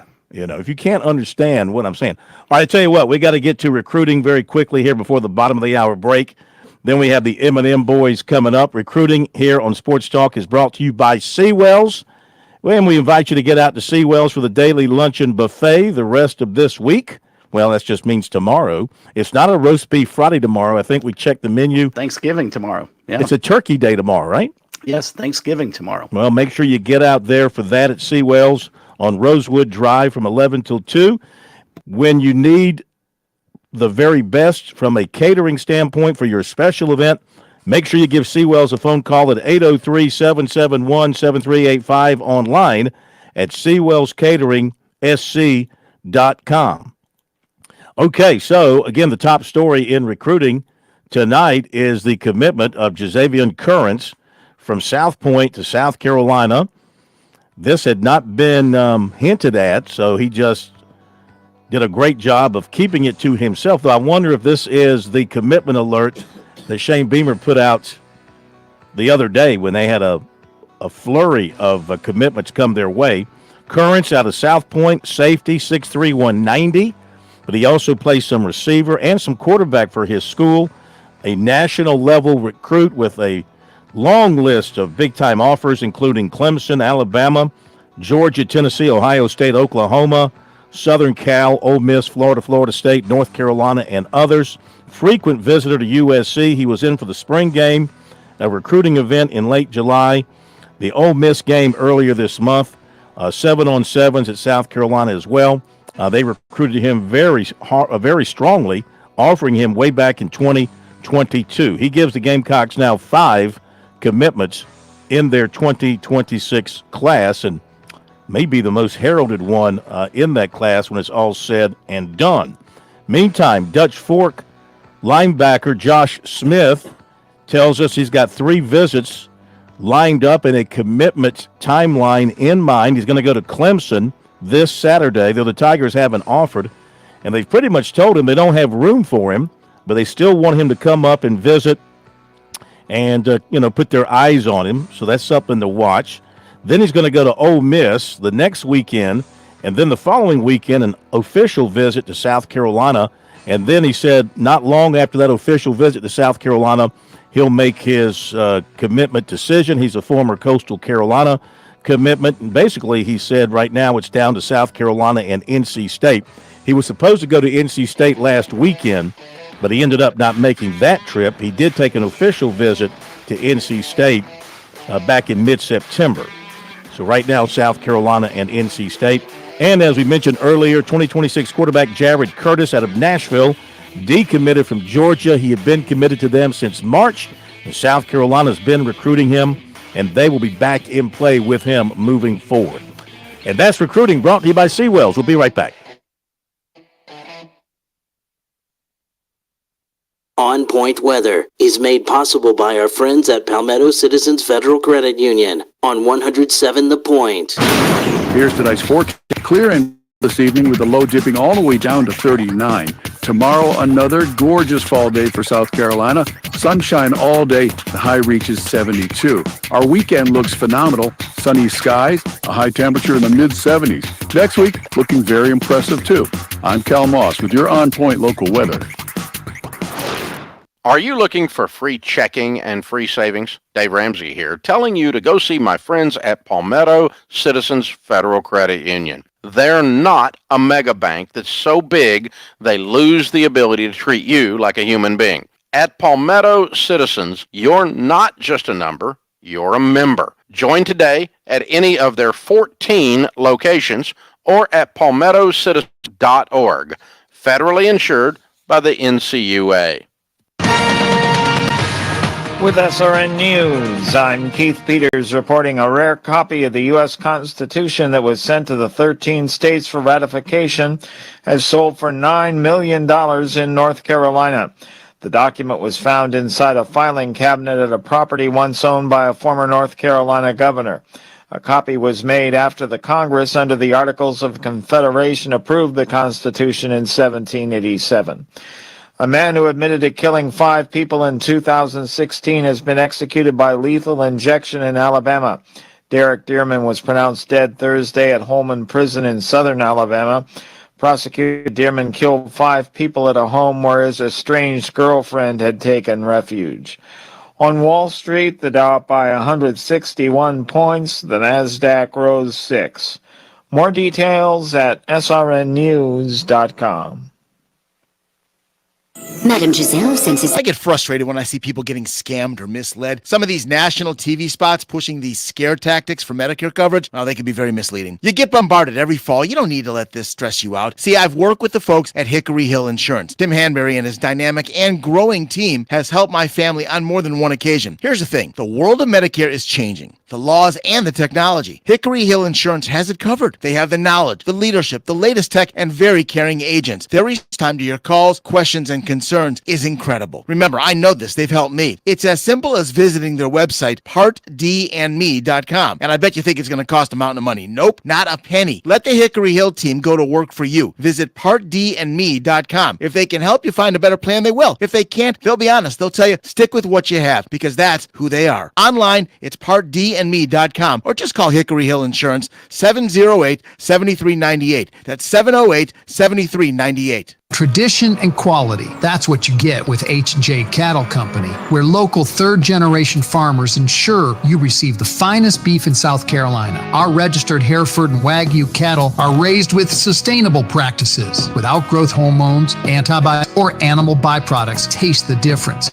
With the highest quality beef guaranteed. Order now at hnjcattle.co or on Instagram and Facebook at hnjcattle.co. Again, hnjcattle.co, where ethics meets quality. How does a car repair shop last in business for over 50 years like Sudeth Automotive? By providing affordable, reliable, and honest auto repair. But if you ask them, they'll tell you it's their loyal customers who come back time and time again to entrust them with their car repairs, well-trained technicians, service packages, and monthly specials. Isn't it time you become a customer? Call or come by at 1410 North Millwood Avenue or make an appointment at SudethAuto.com. Hey, it's Ted from Flight Deck Restaurant. It is football at Flight Deck. We're thrilled about football season. Of course, when you're watching football, there's nothing better than wings and ice-cold adult beverages. We here at Flight Deck are offering some of the most delicious meaty wings that you'll ever wrap your lips around. Flight Deck Restaurant's got hot flamethrower wings, barbecue wings, teriyaki wings, honey mustard wings. Flight Deck will be featuring Carolina and Clemson football on all the TVs all the time. So come see some great football, enjoy great wings, and sip some ice-cold adult beverages. Flight Deck Restaurant in Lexington. Thanks, y'all, and God bless. This is Fran Halloran, the Money Coach. Grow at the point as we build on 10 incredible years of community local radio. We built an environment where our listeners are our family. Are you a small business with big dreams? Join the tremendous stable of advertising partners at The Point. Connect with Cohen and brainstorm a tailored strategy to escalate your business growth using the powerful platform of The Point. Call Kev directly at 563-8558. Teaming with The Point, you can make the next year your best year.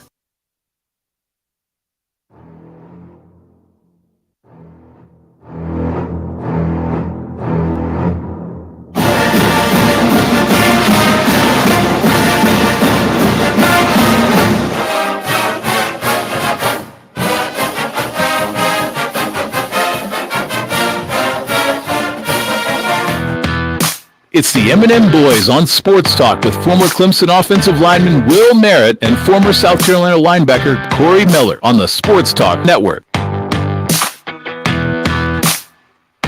Okay, welcome back in, everybody. It is time on this big Thursday night. Welcome into Sports Talk.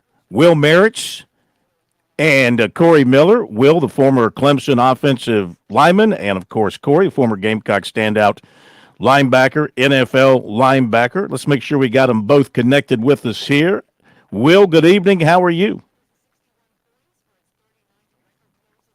Let's get Will connected with us here, and we'll bring him on the air. Hello, do we have Will with us? I don't hear Mr. Will. Let's try this line and see if we've got him. Hey, Will, are you there? Hello, who's this?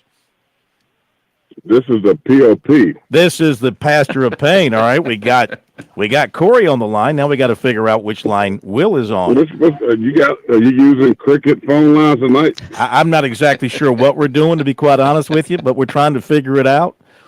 We're calling audibles, end arounds, quarterback sneaks. Have we got? Isn't Will on that line? Where'd Will go? Let's put him on the air if we got him. Hey, Will, are you with us? Okay, Will was with us, but we're not getting him on the air. Well, they haven't, got real phones yet up that part of the country. It could be a blessing in disguise, but we do want to get him on the air here for the purpose of our conversation. So, JP, you want to figure out how to get him on the air? Because I can't do it all from where I'm sitting and figure it out because I don't know how to do it anyway. So as soon as we get Will connected, we will continue. There we go, I think. Will, are you there, sir? Yes, sir. The phone just kept cutting out on me. Yeah, it's not your fault. It's our fault, of course. It's my fault. all right. It's on me. I'm going to take full responsibility. Welcome in to the two of you. Great to have you with us, Corey and Will. And Corey, let's start with you because I know you were in Alabama. You saw South Carolina, Alabama, and Gamecocks took it to the wire with a chance to win. That's the kind of game that you just hate to see slip through your hands if you're Shane Beamer and the Gamecock program trying to establish itself. No doubt about it. I mean, you go down there and really got to play Alabama, I think, 3+ quarters. Except for that first drive that I can point to and said, well, Alabama looked like, they just really were the better football team. But after that, South Carolina looked like they were the dominant football team. I mean, they were outstanding on defense, which I thought they would be, the defensive front. Kennard and those guys all across the board really played some really good football. Tonka Hemingway and others. The offense played better than I expected. I thought they did a lot of good things offensively. I give Dialogue a credit. I thought his play calling was on point, maybe the best that he has been all season long. But when you turn the ball over, when Lenore Sellers was a freshman quarterback, had a lot of good plays in this game, but he had a lot of plays that I'm sure he wished he could have back. The fumble after the interception was huge down in the red zone. I thought that was a game-changing fumble. The 2-point conversion to tie the game was wide open. He just got anxious and threw the ball. But I give Alabama credit. What Kane Womack did, he put that after the onside kick. He put pressure. He brought pressure every time. A lot of times it was zero coverage, and he put them in great duress and wouldn't allow them to move the football. So, but nonetheless, that's a tough one in my opinion. They've had 2 of those already. 2 of the better teams in the SEC. They have basically went toe to toe and outplayed them, quite frankly, with LSU at home. 2 interception pick sixes turning around, and then go to Alabama with 100,000+, and you had that game in the pocket, but you let them slip away. So, now you got to go on the road to Oklahoma. So it doesn't get any easier. But man, you give Shane Beamer a lot of credit. I think he had his team extremely well prepared. This is a good football team. I think they're one of the best 3-3 football teams in the country. And that they have shown they can play with anybody in the country when they're playing their best football. So, but they got to find a way, though, to turn those close games into W's, because if not, again, I can see this team being 6-6, 7-5. I can see it being 5-7 again. All right, Will. It doesn't get any easier for the Gamecocks. It seems like it gets easier by the week for Clemson. Now, is that because of their improved play week by week, or the opponents they're playing? Their 5-game winning streak, their opponents are a combined 10-21. So they're not really playing the cream of the crop here. So do you think they're a legitimate top 10 team just based on the eyeball test of you watching them? Yeah, I still think it's a little bit early to be able to make that assumption. But I do think that what they're doing is, even though they're not playing the best competition that's out there, they're dominating them. They're not even letting their foot off the gas in the first and second quarter. The games are over by halftime. So they're doing what they have to do to prove that they're, averaging 40 points a game and 500 yards a game and all that kind of stuff. So, but I think defensively is where Clemson's really, they're just putting so much pressure on opposing offenses. They just really, they're not even able to move the ball on them, much less put the ball in the end zone. Klubnik continues to play at a very high level, making wise decisions, totally different quarterback than what you saw from him last year. Do you credit – you have to credit Dabo Swinney and Garrett Riley. Well, Riley doesn't say a whole bunch, but Dabo Swinney has never backed off supporting Klubnik and singing his praises, even during the tough times of last year. So you really have to give him credit for basically standing behind his guy, and now he's kind of getting the last laugh. Well, I think that the biggest improvements on the offensive line, I think Klubnik's got so much more time. Excuse me, guys, I got a tickle in my throat, so I know I don't sound like the best. But I think the biggest improvement is up front. Last year we were decimated by injuries on the offensive line. We never even had the same starting 5 for like 6 straight weeks. Now there's continuity up there. Now they are playing as a unit, and Klubnik's not getting touched. Nobody's getting in his face. He's got all day to throw the football. He's able to run the football at will. So, in my opinion, the biggest improvement is the swollen front. All right. We'll let you catch your breath there because it sounds like you need to call for something. Corey, speaking of offensive lines, what do you make of South Carolina's offensive line? And what do you think's going on with guys like Tree Babalati and Trayvon Ball, two guys who started most of last year as true freshmen because they had to, but now you don't see them play very much, and they're pretty much going with about a 5 or 6 man rotation on the offensive line. Are they behind in development there with the young players are just not ready to step up and play at this level just yet? Well, I mean, I'm not at practice every day, but I would assume that would be the case, Phil. If they're not in the rotation, that the coach is not feeling very comfortable putting them on the football field. So, listen, I thought at times they did decent, but, Alabama brought pressure. And that's one of the things that they were weak at, right? I talked about it last week. They haven't been good at getting consistent pressure on the quarterback, and then it came one that drew up and dialed up some blitzes and things that really put a lot of pressure on the left tackle for sure. They're just not developed fully yet, Phil. I think they got a high ceiling. I really do, and I think they have gotten somewhat better in places. But I thought they got physical in that ball game and second, third, early in the fourth quarter where they got movement against Alabama. They were physical. They looked like they were the 5 stars across the board.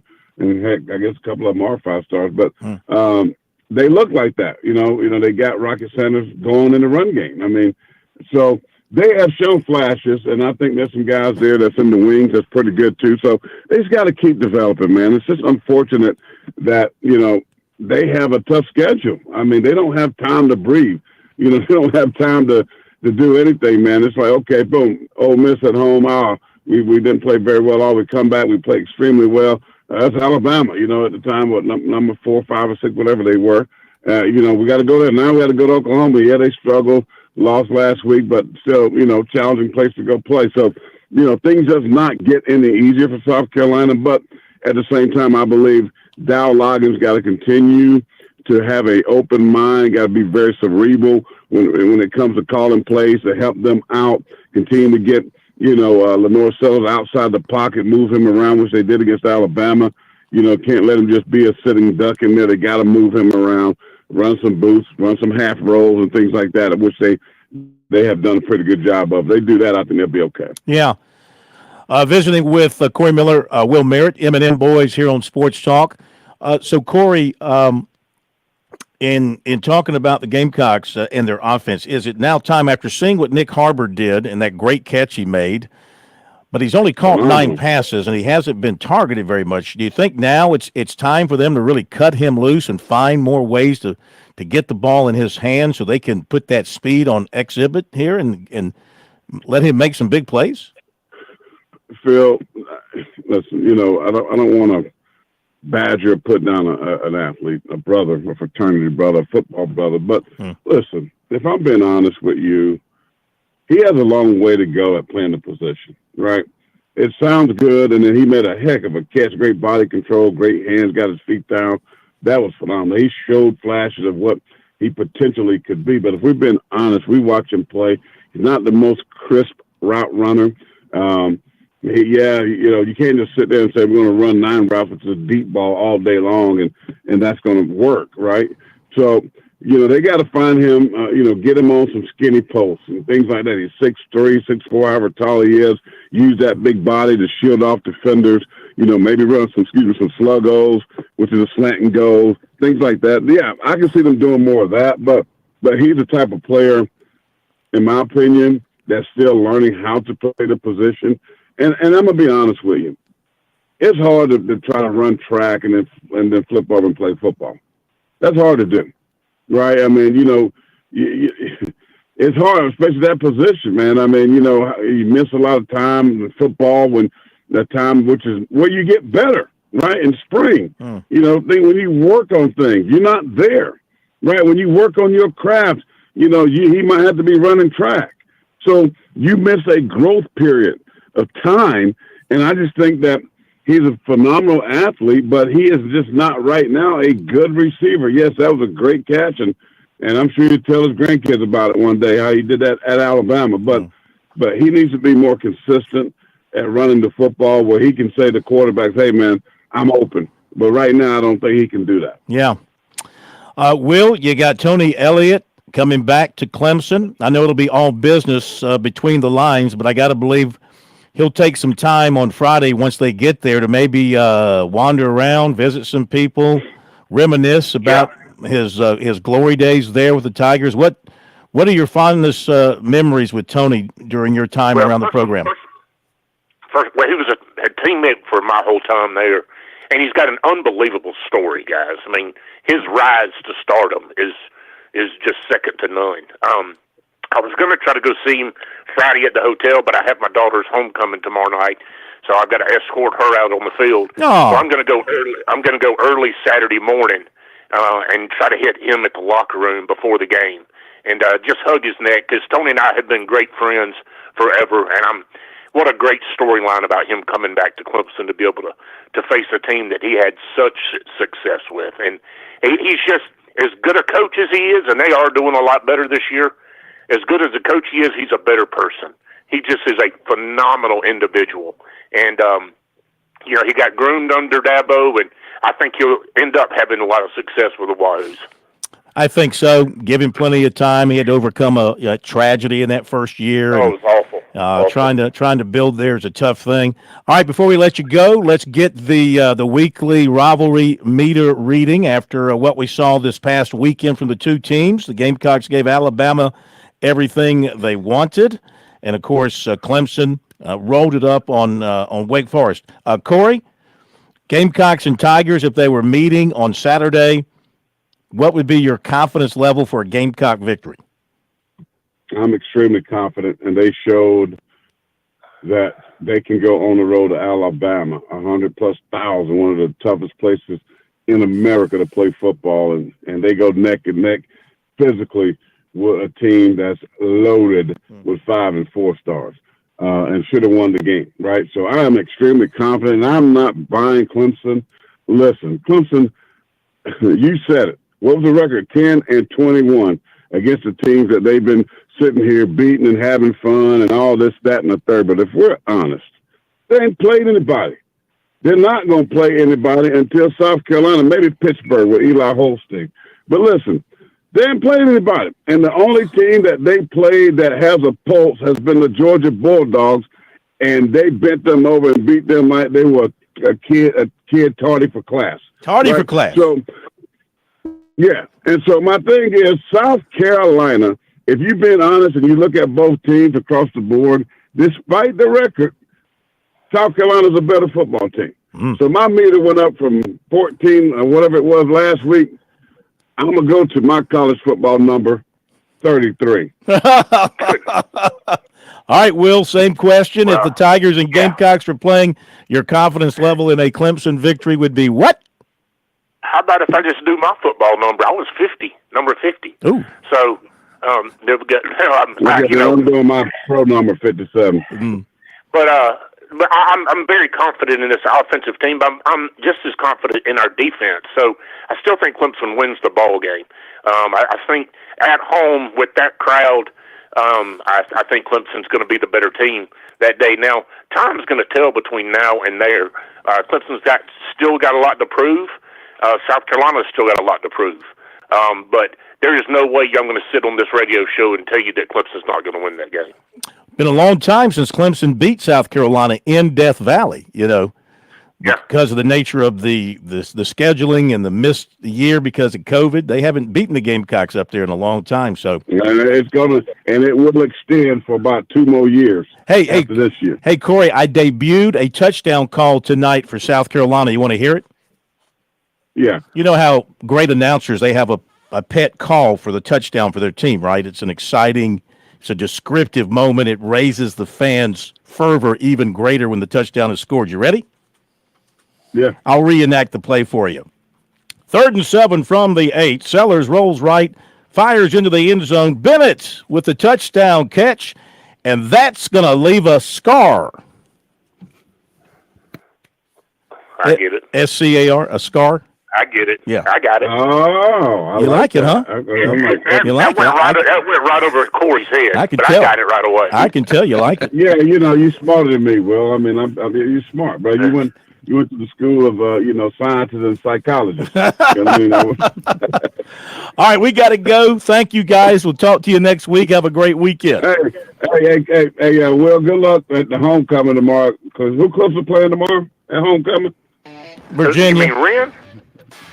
Oh, yeah, Clips and Ren tomorrow. Oh, good luck to your daughter. It's going to be good. That's about who they're playing, Ren and Bennettsville and Greenville. So Clips and Ren tomorrow. My we got 18-year-old is going to be on the homecoming. Don't you cry. Night, so. Don't you cry tomorrow night, Will. Don't you cry. I will. We got to run. By the way, all rise. 2-run homer by Judge and a solo homer by Stanton. Yankees lead. Let's go Yankees, bro. Bombers, baby. We understand the importance of the valuables under your roof, tangible and intangible alike. So no matter what's around the corner, we'll be there, offering you and your family the support that's made Farm Bureau Insurance a trusted name for nearly 70 years. You deserve more. You deserve a promise. Learn more at scfbins.com. Call me, Alex Satterfield, at 803-749-9171 for all of your Midlands insurance needs. South Carolina's taste buds have spoken, and they're asking for beef. There are more than 7,800 farms raising cattle from pasture to plate in the Palmetto State. So whether it's steaks on the grill before the big game, sirloin medallions plated for date night, or burgers with a family, make sure beef is a part of your playbook this football season. Smoked, grilled, and slow roasted. Find the best way to enjoy your beef at sccattle.org. Beef. It's what's for dinner in South Carolina. Funded by the South Carolina Beef Council, part of the Beef Checkoff program. You've put in the work for your education. The extra early, extra late, extra work.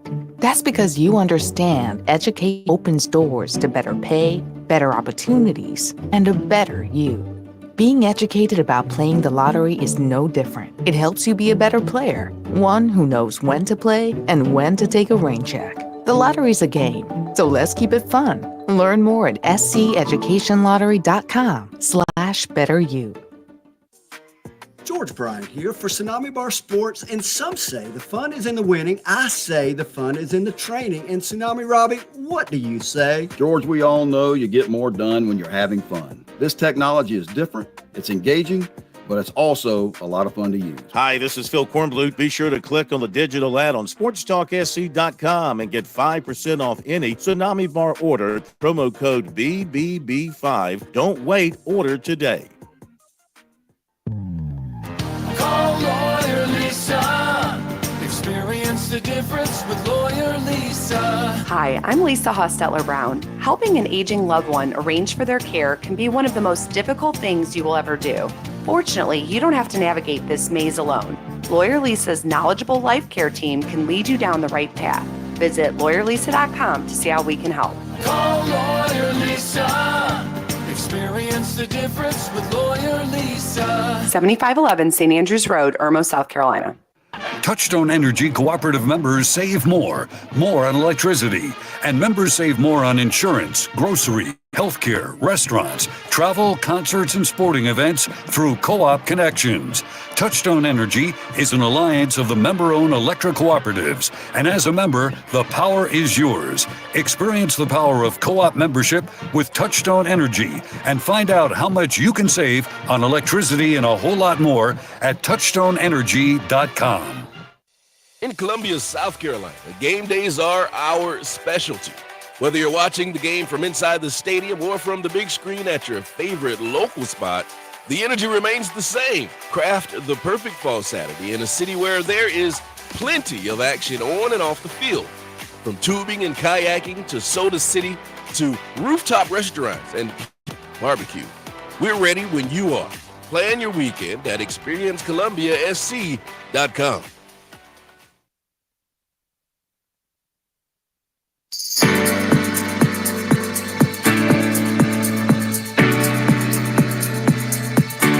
Excuse me for releasing my excitement there as we were going to the break. But pretty exciting stuff if you're a Yankee fan. In the top of the 8th, 2 outs, down by 2 runs. Judge hits a 2-run homer. Just gets out. Line drive shot opposite field. Just gets out. Power all the way that only an ultra-human can do, as Judge is. That tied the game. And Giancarlo Stanton with a solo homer to put the Yanks up 4-3. All this coming off of Clase, who they brought in with 2 outs to get a 4-out save. And he, sometimes you don't have it. Nope. Sometimes you don't have it. There have been some times this postseason those guys haven't. And if Cleveland blows this game, I think the Yankees probably put it away in Game 4. This is breaking their heart. Yeah, this is breaking their heart. Yep. Let me check in on the golf scene. The Shriners Children's Open, which is taking place in Las Vegas, where NASCAR is this weekend. And the leader in round 1 after a 61 is Taylor Pendrith. And then a bunch at 64. Bud Cauley, Ben Silverman, Rico Hoey, J.T. Poston, all in at 64. The big names have shown up for this one.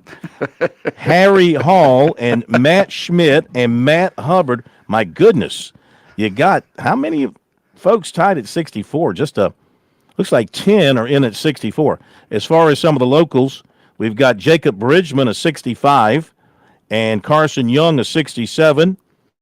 And Kevin Kisner's on the course at 3 under. Matt Neesmith, a 69, and Andrew Novak is on the course at -2. Wesley Bryan is sitting this one out. He was in Columbia this week working on his game over at the Salina Club.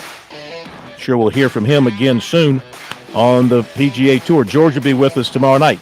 All right, Chris, we'll talk to you tomorrow night from Oklahoma City. Yeah, I'm looking forward to it. Have a good trip. Be getting up early. You need me to call you in the morning and wake you up? Yeah, it might not be a bad idea. That might not be a bad idea. You might want to just stay up. That might be a better option. That might be a better idea. Thank you, JP. Great job. Everybody have a great night. Looking forward to a big Friday night here on Sports Talk. We'll see you then.